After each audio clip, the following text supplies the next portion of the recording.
Olá! No vídeo anterior, nós vimos a história do investidor William Wallace, que era um ex-feirante que se tornou milionário investindo em ações com uma filosofia de investimento em valor, o Value Investing. Então, ficou muito claro de que sim, é possível ter sucesso na bolsa mesmo começando com pouco. E hoje, no vídeo de hoje, iremos falar um pouco sobre o que é o Value Investing. O Value Investing foi criado pelo professor da Universidade de Columbia, em Nova York, Benjamin Graham.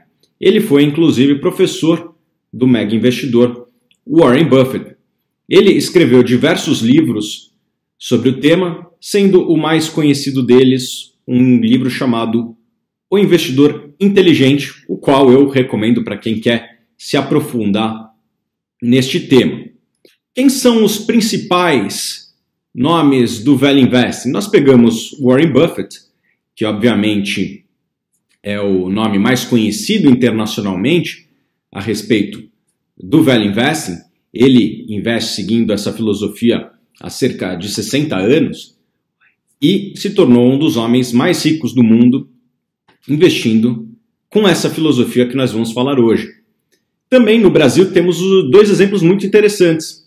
O exemplo do Luiz Barsi, filho, que nós já produzimos diversas cartas com ele, cerca de 50 cartas, conteúdos por quase um ano, o qual ele foi muito próximo, respondendo dúvidas das pessoas e contou um pouco da sua filosofia de investimento, que é muito ligada também ao dividendo, que é uma das escolas dentro do Value Investing. A gente vai falar um pouco mais disso ao longo do tempo. E também um nome que é muito interessante, não que seja um dos maiores investidores do Brasil, mas é um investidor exemplo, que é William Wallace, que a gente viu ontem a história dele. Então, sim, é possível todos os investidores investirem com uma filosofia de valor e chegarem longe. Mas o que é o Value Investing? O Value Investing ele é construído em cima de 3 pilares, os quais eu separei para vocês. Os 3 princípios do Value Investing são: número 1, todo ativo possui um valor intrínseco. Muitas vezes é uma banda de valor e o cálculo do seu valor intrínseco muitas vezes depende de premissas que investidores diferentes chegam em conclusões diferentes. 2, os mercados flutuam. Obviamente, eu não preciso me estender muito a respeito disso. A gente vê isso todos os dias. As oscilações das ações, elas são, em alguns casos, bastante intensos. E 3, essas grandes flutuações criam oportunidades. Quando o preço da ação diverge muito do princípio 1, que é do valor intrínseco, cria-se uma margem de segurança, cria-se um descasamento muito grande entre o valor intrínseco e o preço das ações. E quando surge esta margem de segurança, esse nome foi dado pelo próprio Ben Graham, margem de segurança, no seu livro Investidor Inteligente. Quando existe essa margem de segurança, cria-se uma oportunidade para o investidor comprar com um ativo com grande potencial de valorização, pois você está comprando $1 por 50 centavos. Essa é a ideia do Value Investing. Você chegar no valor intrínseco, comparar com o valor de mercado, e se você tiver uma grande margem de segurança, você vai lá e investe. Então vamos nos aprofundar um pouco sobre cada um desses princípios. Todo ativo possui algum valor intrínseco. Obviamente, o valor de um ativo ele deveria refletir os fluxos futuros trazidos ao valor presente. Muitas vezes os dividendos futuros ou fluxo de caixa que aquela empresa produz trazidos ao valor presente. Obviamente que investidores diferentes chegarão a conclusões diferentes, pois cada um tem as suas premissas, tem as suas crenças, tem os seus vieses, e através destas premissas, cada investidor, na hora que bota essas premissas no papel ou numa planilha de Excel, vai chegar num valor diferente. Eu sempre dou o exemplo de dois grandes investidores, o Carl Icahn, que é o segundo maior investidor do mundo, e Warren Buffett, que é provavelmente o primeiro investidor em termos de riqueza, ambos, na mesma época, chegaram a conclusões diferentes sobre um mesmo ativo. No caso, as ações da Apple. No começo de 2016, Carl Icahn estava vendendo as suas ações e quem estava comprando do outro lado, nada mais, nada menos do que Warren Buffett. Ou seja, dois grandes investidores, talvez os dois maiores investidores, chegam em conclusões diferentes, pois suas premissas são diferentes. Mas enfim, o meu ponto é, você consegue chegar, fazendo muita conta e com boas premissas, chegar numa conclusão do que deveria ser o valor intrínseco de um papel. O segundo ponto é que os mercados flutuam. Obviamente, isso não é novidade para ninguém. Muitas vezes as oscilações são bruscas. A gente vai mostrar um vídeo em breve sobre como foi o nosso comportamento no dia da delação dos irmãos Batista. As ações chegaram a cair na Bovespa mais de 10%, chegaram a ter quedas de até 15%. E, nesses momentos, o investidor de valor ele é um cara que é racional e começa a fazer conta. Será que essa queda não é demasiada frente ao preço das ações? Frente ao valor das ações? Pois o valor ele não oscila tanto ao longo do tempo. Mas o preço, muitas vezes, cai numa velocidade muito maior do que o valor. Então, vamos supor que naquele dia o preço e o valor estivessem próximos e as ações caem 15%, ainda que o valor caia um pouco, cria-se uma gordura, essa gordura chamada de margem de segurança. Oscilações como essa, obviamente, criam distorções e criam grandes oportunidades. E nesse instante, nós vamos colocar um vídeo sobre como investidores de valor se portam em momentos de crise como aqueles. Nós fizemos uma live entre nós da Suno e o Luiz Barsi. Nós, investidores de valor, através de uma abordagem bastante racional, tivemos uma visão um pouco diferente da média do mercado. E naquele dia nós víamos grandes oportunidades de ir às compras. Isso ficou expresso numa live que nós fizemos no meio do vendaval, naquele dia, 18 de maio, sobre como deveria se portar o investidor de longo prazo. Vamos conferir o vídeo. Bom dia, pessoal. Estamos ao vivo aqui. Provavelmente vocês já sabem o que aconteceu. Caso vocês ficaram sem energia nas últimas 24 horas ou voltaram de uma viagem da Lua e já pousaram agora na Terra, o que aconteceu nas últimas 24 horas no Brasil, mais especificamente após o encerramento dos mercados de ontem, por volta acho que das 7h30, 8 da noite, foram feitas denúncias contra o presidente Michel Temer e contra o senador Aécio Neves, e isso aí está desencadeando um certo pânico no mercado.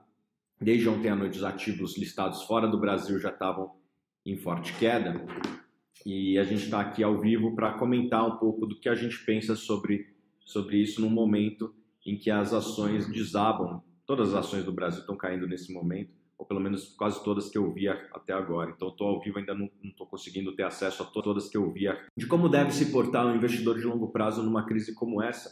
Quem acompanha as cartas do Luiz Barsi conhece a analogia do jacaré. O que é a analogia do jacaré?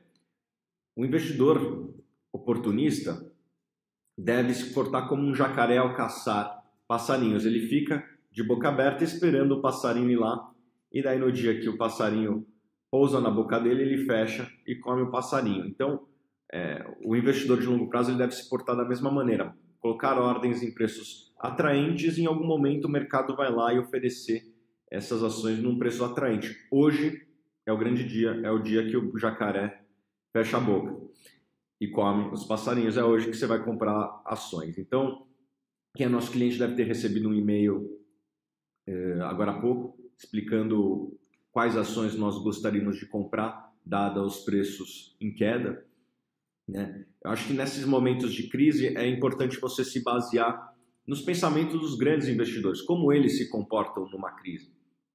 A gente vai até tentar fazer uma ligação para o Luiz Barsi. Eu conversei com ele agora há pouco, né, antes do pregão abrir, e eu confesso que fazia tempo que eu não vi o Luiz Barsi tão feliz. Estamos ligando aqui para ele, vamos ver se... Alô? Ô Luiz Barsi, tudo bom? Alô, quem fala? É o Thiago Reis. Ô, Thiago. E aí, como é que vai? Thiago, já cara fechou a boca hoje, rapaz. Puta merda. Ô Luiz, estamos ao vivo aqui, você deve ter aí umas 100, 200 pessoas te ouvindo aí. E fala um pouco, como é que você está se sentindo hoje num dia que a bolsa cai 15%? O que você tá vendo? Hoje ela deu um circuit break a 10, mas tá dando uma recuperadinha já. Eu tenho a impressão que, brincando, né? O exército da salvação está comprando aí. E você é A um... Vale chegou a sair a 25, tá 26,11. A Petrobras chegou a sair a 13, já deu uma recuperação.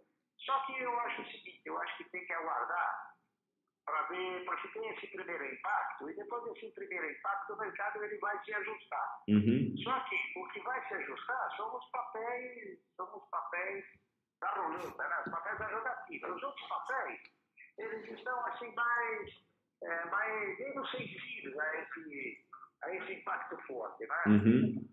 Então eu acho que tem papéis aí que até vão cair muito pouco. Certo? Mas a maioria dos papéis estão caindo 10%. Certo, e você como um dos generais do Exército da Salvação, qual que você está vendo aí como uma boa oportunidade entre os papéis em queda? Eu acho, hoje, por exemplo, eu comprei Vale ON, né? Eu acho que a Vale ON, ela tem aí um belíssimo horizonte pela frente, e é um papel que eu vou começar a comprar, tá certo? Uhum. Eu agora estou esperando ver se cai um pouco, né? Aproveitar, mas não está caindo as Unipar, né? As Unipar não está caindo, porque o pessoal não vai vender assim, de uma forma assim, intempestiva, né? Uhum. E que conselho você dá? Que conselho... O mercado tem alguns papéis aqui que estão caindo muito, estão caindo acima do natural, que nem a Cebi chegou a ser cotada a 4 e pouco, mas não saiu, ela estava no leilão, né? Uhum. E outro papel que eu acho que está num preço bom, está caindo 11%, é a Companhia Siderúrgica Nacional. Está entendendo? Uhum. Eu acho a Siderúrgica Nacional uma boa opção. A própria Cevic está 7,48, né? Uhum. Está caindo 15%. E que conselho... Os papéis que deram esse primeiro impacto, e agora os papéis que estão se mantendo bem são os papéis do setor de celulose, né? Por incrível que possa parecer, a Suzano subiu hoje, chegou a bater até 14,05, 14,10, agora está 13,55, subiu mais, né? E o dólar, a surpresa é o dólar, né? Não sei se eu comentei com você, que o dólar ele tinha aí uma expectativa de dar uma melhorada, né? A 3,38, chegou a bater 3,40, quer dizer, então ele deu uma desgarrada, né? Uhum. Mas eu acho que o mercado ele está com 9,11 de baixa. Banco do Brasil está 28,74, está no leilão ainda. Uhum. E tem papéis bons aqui, né? Eu acho o papel bom para comprar BB Seguridade. A gente também gosta desse papel. A gente também gosta desse papel. 2702. Então, eu acabei comprando para mim ser. É papel que tem estrutura, não é papel assim, tipo picareta, né? Papel eternite, que está com um prejuízo desgraçado, né? Uhum. São papéis de estrutura, tá bom? E Luiz, que conselho você dá para o pessoal num dia como hoje? Olha, hoje é um excelente dia para se comprar papéis bons, papéis cujo horizonte eles estimam aí uma melhoria boa. Eu deixei de optar por Vale do Rio Doce, mas agora com a ida do Fábio Chaves Patronato, com a instalação daqueles programas de extração de minério, todos eles atuando de uma mesma maneira, por inacreditável que possa parecer, a Vale Oeste está subindo em relação a ontem. Uhum. Ela está melhorando, está entendendo? É exportadora. Eu acho que, olha, agora ela já subiu. O preço bom para comprar foi agora, R$ 25, né? Você sabe que eu costumo dizer que a realidade é positiva nesse sentido. O mercado de opções, o mercado de ações, é um mercado de oportunidade. Deu a oportunidade a R$ 25, eu comprei. Agora a oportunidade foi embora, tá entendendo? Uhum. Ela não foi embora, eu acho que vai subir mais. Mas já não é a melhor compra, tá certo? Uhum. A própria Clabinha está 2,80, quer dizer, não caiu, até que subiu em relação a ontem, né? Então, a Suzano também subiu, a Fibra também deu uma melhorada, né? Uhum. Porque eu ficaria muito só os papéis de jogatina, né? Uhum. E algum desses papéis de jogatina te atrai mais? Não, os papéis de jogatina não me atrai, eu compro papel de dividendo, né? Papel de, a gente tem que comprar papel que tem estrutura. Então, eu vender seguridade é uma boa, 7,24, tá? Eu acho que está caindo 12%. O Banco do Brasil está caindo 18% hoje. Outro papel que caiu bem também hoje, está caindo 11%, é o Santander, está 24,40. Mas só que o Santander não pode comprar é a ação IPM, né? Está 10,30, 10,30 e pouco, tá bom? Tá bom. É isso aí, chefe. Então, beleza. Abraço. Tchau, tchau, abraço. Tchau. Como vimos nesse vídeo, oscilações como aquela, que são bruscas, e é verdade, são raras, não é todo dia que acontecem oscilações como aquelas, criam grandes oportunidades para os investidores de valor. Investidores de valor, muitas vezes, são aqueles que não só sabem fazer conta de quanto deveria valer um ativo, como também têm um preparo psicológico para lidar com esses momentos que são desafiadores. Você vê notícias ruins em todos os lados, os seus amigos muitas vezes se desesperam e você tem que manter a racionalidade e tomar uma atitude contrária às massas.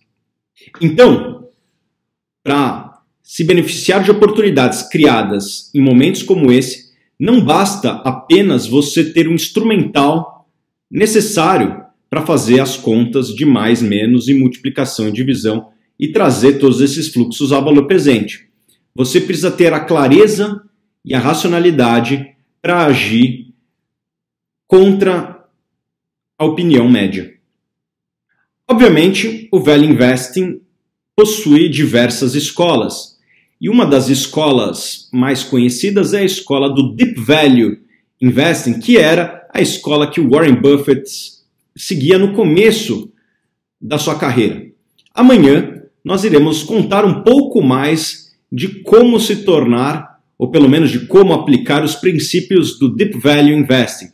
E eu gostaria de convidar vocês para deixarem as suas dúvidas e comentários abaixo desse vídeo.